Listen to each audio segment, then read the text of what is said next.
नमस्कार, मी धन्यता सोनकांबळे. आपण पाहत आहात नागराज न्यूज. सर्वांगीण विकास करण्यासाठी येणाऱ्या काळात काम करून नवीन पॅटर्न तयार करू, या भागाचा कायापालट केला जाईल, असे मत औराद शहाजनी जिल्हा परिषद गटाच्या नूतन सदस्या योगिता जाधव यांनी व्यक्त केले. निलंगा तालुक्यातील चिलवंतवाडी येथे त्या बोलत होत्या. कार्यक्रमाच्या अध्यक्ष सरपंच वर्षा ज्ञानोबा मरे होत्या. यावेळी कासारबालकुंदा जिल्हा परिषद सदस्या मीरा व्यंकट तुबाकले, औराद शहाजनी जिल्हा परिषद सदस्या योगिता उमाकांत जाधव, पंचायत समिती सदस्या श्रीदेवी प्रकाश सरजे, द्रौपदा भरत सारगे, डॉक्टर मल्लिकार्जुन शंकद, बंकट बिरादार यांचा ग्रामपंचायतीच्या वतीने सन्मान करण्यात आला. यावेळी ग्रामनिधीतून दिव्यांगांना शिलाई मशीन वाटप करण्यात आले. यासाठी ग्रामपंचायत अधिकारी दीपक माळी यांनी प्रास्ताविक केले.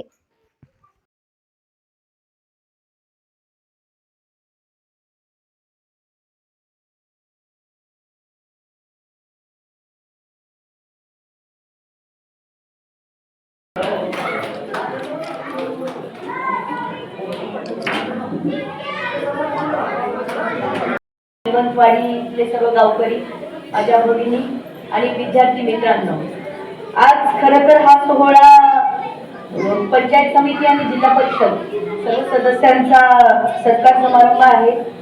आणि मला आवर्जून सांगावंसं वाटतं की आपल्या गटातील किंवा गणातील सदस्यांचा सत्कार कोणीही करतं, पण आम्ही शेजारच्या गटातील असून सुद्धा येथे चिलवंतवाडी आणि ग्रामपंचायत सदस्यांनी आम्हाला बोलावलं आणि आमचा सत्कार केला. त्याच्याबद्दल मी त्यांची ऋणी आहे. आणि त्यांचा नवीन उपक्रम म्हणजे दिव्यांगांना शिलाई मशीन वाटप करण्याचा, की जो की तो कौतुकास्पद आहे. की दिव्यांगांना जे समाजामध्ये लेखलं जातं ते त्यांनी दाखवून दिलं की येथील सरपंच मीराताई मरे आणि मीराताई ज्ञानोबा मरे वर्षाताई ज्ञानोबा मरे यांच्या पुढील कामास आणि आता जे त्यांनी उपक्रम राबविला आहे त्यासाठी त्यांची शुभेच्छा. आणि त्यांनी असेच चिलवंतवाडीसाठी अनेक उपक्रम राबवावे, त्यासाठी त्यांच्या पुढील वाटचालीस शुभेच्छा. आणि जिल्हा परिषद काय असते ते आमचे पत्रकार बंधू आणि काकांनी फार व्यापक स्वरूपात सांगितलेलं आहे. नक्कीच मीराताई पूर्ण तुमच्या गटामध्ये एकदम जोराने काम करतील अशी मी त्यांना ग्वाही देते. आणि माझ्याकडनंही नंतर ते सांगायला, आणि माझ्याकडनंही जे काही मदत होईल म्हणजे सर्वात जास्तीत जास्त मदत होईल तेही मी करण्याचा प्रयत्न करते. आणि मी माझं भाषण थांबवते. जय हिंद, जय महाराष्ट्र. तुमच्या समोर उभा आहे ते केवळ तुमच्या सगळ्यांच्या आशीर्वादाने करते. हा राजकीय प्रवास वेगळा, पण माझं तुमचं जे नातं आहे केवळ तुमच्यामुळं या दौऱ्यामध्ये स्थिर झालोय. तुमच्या आशीर्वादानं, तुम्ही पेशंट रूपानं मला आशीर्वाद दिला, माझ्याकडची सेवा करून घेण्याची संधी मला दिला, त्याबद्दल मी प्रथमतः त्या गणरायाकडून त्या पत्रकाराच्या निमित्तानं परत एकदा गणपती बाप्पा मोरया. गणपती बाप्पा. तर आता हा जो कार्यक्रम आहे की अतिशय सुंदररित्या आपल्या पत्रकारांनी सांगितलं. त्याच्यामध्ये हेतू होता की जिल्हा परिषद काय असते, पंचायत समिती काय असते, आपण जे निवडणूक परवा लढलो, मतदान केलं, त्याचा अर्थ काय, त्याचा उपयोग काय, हे समजून सांगायचा प्रयत्न केला. आता आमच्या भाषेमध्ये किंवा तुमच्या सरळ साध्या भाषेमध्ये सांगायचं, आपली जी स्थानिक स्वराज्य संस्था असते ग्रामपंचायत, त्याचे जे आज इथे सरपंच बाई आहेत आपल्या, तर आपण प्रथम नागरिक म्हणतो. तर या ग्रामपंचायतीचे जे खरे मायबाप जर कोण असते तर ती पंचायत समिती आणि जिल्हा परिषद. या पद्धतीने समजून सांगितलं आपल्याला की महाराष्ट्रामध्ये जसं मंत्रालय असते तसं जिल्ह्यामध्ये जिल्हा परिषद असते. त्याचा जो अध्यक्ष असतो एक प्रकारचा मुख्यमंत्रीच असतो, राज्यमंत्र्यांचा दर्जा असतो, आणि त्यांच्या हाताखाली जेवढे सभापती असतात ते एक मंत्री असतात. तर आपल्या गावात छोट्या छोट्या ज्याही गरजा आहेत ते गरजा पूर्ण करण्यासाठी जे विभाग आहे. आता जनतेनं जरी आम्हाला गोष्टी मतदारसंघात दिलं पण आम्हाला चिलवंतवाडीचा जास्त बल मिळाला, आम्ही कधी विसरणार नाही. कारण इथले सगळे तिथं होते, तिथं इथं होते. बंकट चांगला आहे चिंचवाडी म्हटलं म्हणून आम्हाला 1500 लीड मिळाली, कारण ती काही विसरणार नाही आणि विसरत नाहीये. आणि आता आम्हाला आजच 9 तारखेला आमची निवड होणार आहे, सभापती, उपसभापती आणि आमच्या सगळ्या सदस्याला मिळणार आहे. ज्यावेळेस आम्ही सभागृहात जाईल त्यावेळेस पहिल्यांदा चिरंतवाडीचा विषय घेण्यात येईल. आणि घेत असताना आता राजकारणात काय झालं, ही फक्त 15 दिवस असतं. आचारसंहिता संपली, शासनाने आचारसंहिता घालून दिली होती, आचारसंहिता संपली. आमच्यासाठी पक्ष नाहीये, प्रत्येक व्यक्तीचं काम करत असताना आम्हाला पंचायत समितीची संधी मिळाली आहे. तर पंचायत समितीच्या माध्यमातून जे काही देता येतं, मग तो कुण्या पक्षाचा आहे, कुण्या जातीचा आहे, कुण्या धर्माचा आहे, बाई हाय, गडी हा विचार न करता आम्ही माणुसकीच्या नात्यानं प्रत्येक माणसाला न्याय देण्याचा प्रयत्न मी करणार आहे. आणि आज न्याय द्यायचा प्रयत्न असा मिळाला की आम्हाला सगळ्या सदस्यासोबत घेऊन चालण्याची संधी सुद्धा आज गटनेता म्हणून सगळ्यांच्या आशीर्वादाने आम्हाला मिळाले. कारण एक मिनिट तुम्हाला इंटरेस्ट करतो. आज गटनेतेपदाने निलंग्याच्या पंचायत समितीच्या गटनेतेपदी भारतीय जनता पार्टीच्या श्री बंकट भुजंगराव बिरादार यांची एकमुखी निवड झालेली आहे. सगळ्यांनी त्या जोरदार टाळ्या. आणि आता जोरात काम सांग. आता गट नेता निवडत असताना आमच्या निलंगा तालुक्याला 2 विधानसभा आहेत, औसा आणि निलंगा. दोन्ही आमदाराचे आशीर्वाद आम्हाला भेटले आणि दोघांच्या संगनमताने आम्हाला गटनेता दिला. ज्यावेळेस आम्हाला गटनेता दिला त्यावेळेस आम्हाला पक्षाने असे आदेश दिले की पक्ष हा बाजूला, काम पहिल्यांदा. बोलायचं तुम्ही काम करत जास्त आमच्या नेत्यानं पहिले सांगितलंय, पण करत असताना काम केलेलं सांगितलं पण पाहिजे. तर माझ्या म्हणण्याच्या अनुसाराने येणारा काळ हा आमच्यासाठी सोन्याचाच आहे. येणारा काळ आमचा, कारण सरकार आपलं आहे, दोन्ही विधानसभेचे आमदार आपले. आणि येत्या 2 ते 3 महिन्यामध्ये 100% पालकमंत्री सुद्धा आपल्याचाच होणार, याची सुद्धा खात्री देतो.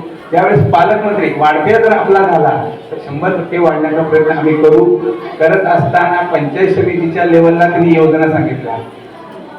10 वर्ष झालं ग्रामपंचायतचं काम करतोय, सरपंच संघटनेचा अध्यक्ष आहे. 768 सरपंचाचा संबंध आहे. कारण मला जर अनुभव कोण दिला असेल तर चिरंतवाडीच्या सरपंचाने दिला आहे. गडबड करायचं नाही, पहिल्या शब्दात तिने सांगते. कारण मागच्या वेळेस आमच्या 68 ग्रामपंचायतीचं सर फक्त 4 जण आम्ही नेत्या सरपंच आहे. कारण लोक लय हुशार असतात आमच्यापेक्षा. कोण काय केलंय त्याला बरोबर त्या माध्यमातूनच त्याचं बक्षीस मिळालं जाते. तर आम्हाला दोघांना त्यावेळेस मिळालं आणि त्याचा पराभव पण आम्हाला मिळाला. कारण त्याचं एकच आहे, प्रत्येक माणसाचं काम करू शकतो कशापणे करू शकत नाही, पण प्रत्येक माणसाचे ऐकून घेण्याची क्षमता सुद्धा आपल्यामध्ये पाहिजे. जो माणूस ऐकून घेतो तो काहीतरी करतो, असं त्यांनी मला दाखवून दिलं. आणि त्यानेच पहिल्यांदा आमचा सत्कार करायला इथे बोलवला ग्रामपंचायत नाही.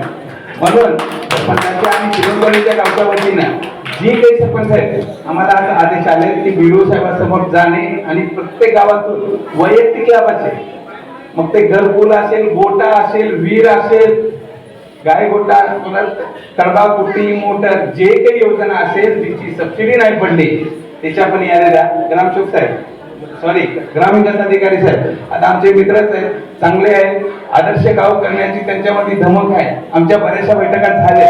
आधी मी पंचायत समिती सदस्य नव्हतो, पण सगळ्याच ग्रामसेवकासोबत आमचे संबंध आहेत. ते संघटनेत असल्यामुळे त्यांच्या संघटनेमार्फत, कारण खूप चांगला ग्रामसेवक आहे साहेब.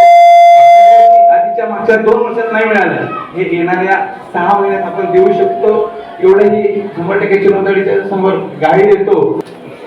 ज्या नेत्यांच्या सानिध्यामध्ये आम्ही वाढलो, ज्या नेत्यांच्या सानिध्यामध्ये आम्ही काम केलं, ते स्वर्गीय विलासरावजी देशमुख साहेब.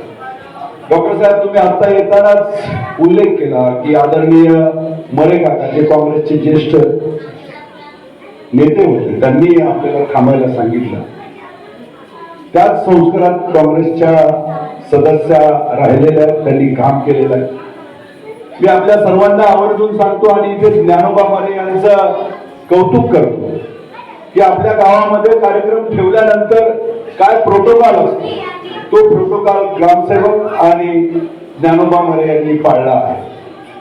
कारण जिल्हा परिषद सदस्यांना निमंत्रित करूनच हा सत्कार सोहळा त्यांनी घेतला, त्याबद्दल त्यांचं मनपूर्वक अभिनंदन. नूतन ज्यावेळी कुमारदादांनी सांगितलं की जिल्हा परिषदेच्या माध्यमातून तुम्हाला हे सर्व सहकार्याने करायला पाहिजे, ज्या दिवशी निवडणूक संपली त्या दिवशी राजकारण संपलं, हे आमच्या नेत्यांनी शिकवलेलं आहे. आणि म्हणून आम्ही चिलवंतवाडीला कधीही मदत करणार नाही असा आमचा भाव ठेवणार नाही. ज्या पद्धतीचं सहकार्य चिलवंतवाडीमधून लाभलेलं आहे, अगदी तितकीच माया तितकंच प्रेम आम्ही चिलवंतवाडीला देतो. चिलवंतवाडीचं सहकार्य आम्ही कधी विसरणार नाही. नूतन पंचायत समिती सदस्यांना माझी विनंती आहे की आपण कुठलंही कार्य करत असताना ज्यांच्याकडून आपल्याला सहकार्याची अपेक्षा आहे त्यांचा विसर आपण कधीही पडू देऊ नका. या ठिकाणी निलंगा पंचायत समितीच्या गटनेतेपदी आमचे बंधू पंकज बिरादार यांची निवड झाली, त्याबद्दलही मी त्यांचं मनपूर्वक अभिनंदन करतो. खरं पाहता या ठिकाणी पत्रकार बंधूंनी देखील खूप मोठ्या प्रमाणामध्ये पंचायत समितीचं कार्य, जिल्हा परिषदेचं कार्य विशद केलं. मी आपल्याला या चिलवंतवाडीमध्ये ज्या चिलवंतवाडीमध्ये इकडून वरचा येणारा जो रस्ता आहे अत्यंत खराब झालेला आहे, त्या रस्त्याने मी अनेक वेळा ये जा केलेली आहे. तो रस्ता अधिक चांगला कसा होईल तोही पंचायत समितीच्या सदस्याच्या माध्यमातून त्याचाही प्रयत्न मी माझ्या पत्नी योगिता जाधव यांच्या माध्यमातून करण्याचा प्रयत्न करेन. डॉक्टर साहेबांचं कार्य आपल्याला चांगल्या पद्धतीनं माहित आहे. आरोग्याची सेवा देतात, अगदी तेच कार्य आम्ही लातूरला राहून करतो. जिल्हा परिषदेचं केंद्रस्थानच लातूर आहे. तुबाबले काकूच्या घरची चावी घेण्याची तुम्हाला गरज नाही. तुबाबले काकू तिथून काम करतील, पण इथं जे काम करायचंय ते सर्जेताईंना किंवा सारगेताईंनाच करायचंय, हे मी इथे आपल्या समोर नमूद करू इच्छितो. आम्ही शेळगीला असलो काय, लातूरला असलो काय, आम्ही सर्व जिल्ह्यामध्ये आता सांगितल्याप्रमाणे की हा भाग केवळ आपण जिल्हा परिषद सदस्य झालो म्हणून पत्रकार साहेब केवळ आपल्या गटाचा विचार इथे नाहीये, तर आपल्या संपूर्ण तालुक्याचा विकास. लोकनेते, तुमच्या मतदारसंघाचे आमदार, त्यांचंही काम खूप मोठं आहे. आणि विलासराव देशमुख साहेबांनी कधीही विरोधी पक्षाला विरोधी पक्ष म्हणून पाहिलं नाही. त्यांची आणि गोपीनाथरावांची मैत्री आपल्या सर्वांना ज्ञात आहे, संपूर्ण महाराष्ट्राला माहिती आहे. आणि म्हणून त्यांचा जो वारसा आहे त्या वारसामध्ये आमचं सानिध्य राहिलेलं आहे. डॉक्टर साहेब केवळ स्माईल नव्हे तर कार्य बोलतं. हे कार्य आम्ही खूप मोठ्या प्रमाणात केलेलं आहे. आपल्याला या सामाजिक कार्याची माहिती नसावी. आपले साळू माझ्या पत्नीचे बंधू आहेत, डॉक्टर स्वामी सर, गणेश स्वामी सर, आपल्या सख्या बहिणीपेक्षा जास्त माया योगिताताईंवरती करतात. हे तुम्हाला ज्ञात असावं. आजपासून ती सुद्धा तुमची बहीण आहे आणि बहिणीला केव्हाही हात मारा, ती तुमच्यासाठी मदतीला धावून येईल. डॉक्टर साहेब दवाखान्यासाठी म्हणून त्यांचं काम करणार नाही असे नव्हे, तर डॉक्टर साहेबांना वेळ नाही म्हणून ती तुमचं काम करायला सुद्धा पुढे येईल अशी खात्री मला आहे. त्याचं कारणच आहे स्वर्गीय विलासरावजी देशमुख साहेब. त्याच पद्धतीनं आपण चिलवंतवाडीकर आमच्या पाठीशी राहावं. या ठिकाणी दिव्यांग महिलांना मशीन वाटप केलं जाणार आहे. ज्या ज्या दिव्यांग महिलांना हे मशीन वाटप झालेलं आहे त्यांनी आपल्या व्यवसायामध्ये भरभराटी घ्यावी, त्यांना जिल्हा परिषदेच्या माध्यमातून ज्या काही सुविधा आपल्याला अधिकाधिक देता येतील त्या सुविधा आपण या दिव्यांग महिलांना तर देऊ, पण ज्या कोणी योजनेपासून उपेक्षित राहिलेल्या असतील त्यांना देखील या पुढील काळामध्ये आपण अर्थसहाय्य करू, मशीनचं वाटप करू. केवळ दिव्यांगांनाच म्हणून नव्हे, इथे आशाताई आहेत, बालवाडीच्या शिक्षिका आहेत, त्यांच्या स्तर कशा पद्धतीने वाढवता येईल त्याच्यासाठीही प्रयत्न करू. या परिसरामध्ये शिक्षणाच्या आणि आरोग्याच्या सुविधा चांगल्या पद्धतीने आपल्याला कशा राबवता येतील याच्यासाठी प्रामुख्याने प्रयत्न करू.